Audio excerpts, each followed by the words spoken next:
nimeongea vyote hivi, nimemchambua Maria ambaye wao wanamuona ndio malkia wa mbingu. Je, malkia wa mbingu ni nani? Na huyo malkia wa mbingu, je, yupo ama hayupo?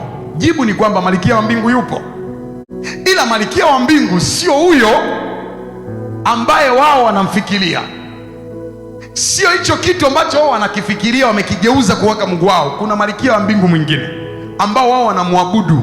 Malkia wa mbingu ni nani? Kwa mujibu wa Biblia, malkia wa mbingu ni Mungu mke wa kipagani. Hajaanza leo, ameanza tangu enzi za kina Yeremia. Nikisema Mungu mke, sio Mungu herufi kubwa. Mungu herufi kubwa kwenye Biblia ni Mungu wa mbinguni.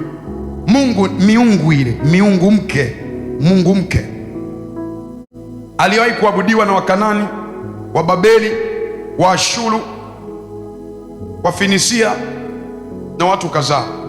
Bwana Yesu asifiwe sana. Nitakuja kukuambia, do you know, unajua nini maana ya, wangapi wanaifahamu sanamu ya ukombozi wa Marekani? Ile imeshika kitu fulani hivi, wangapi mnaifahamu? Mnajua ile inamaanisha nini? Yule ni mwanamke, ni mwanaume? Mnajua kinamaanisha nini? Sosi ni huko. Ndio maana uchafu wote, ushoga wote na mabaya yote yalianzia huko Marekani, yanatokea huko, yanakuja yanaipata dunia. Kwa sababu gani?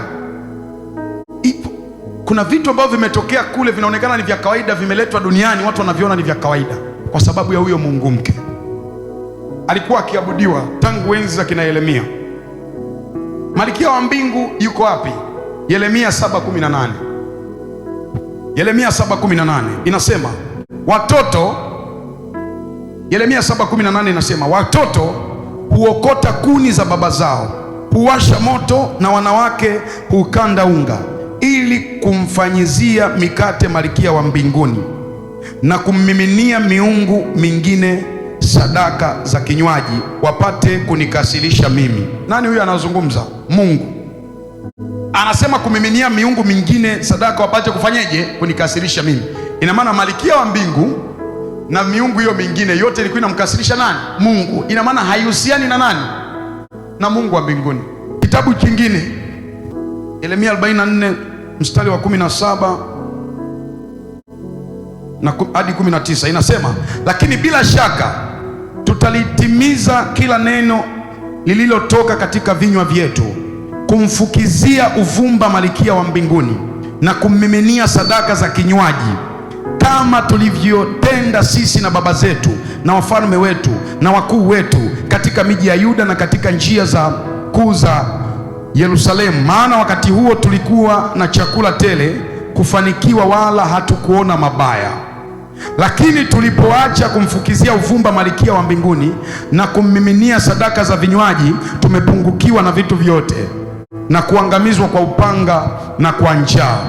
Nasi tulipomfukizia uvumba malkia wa mbinguni na kummiminia sadaka za vinywaji, tulimfanyizia mikate ili kumwabudu na kummiminia miminiko waume zetu wasipokuwapo. Ndio, si vitu kama hivi.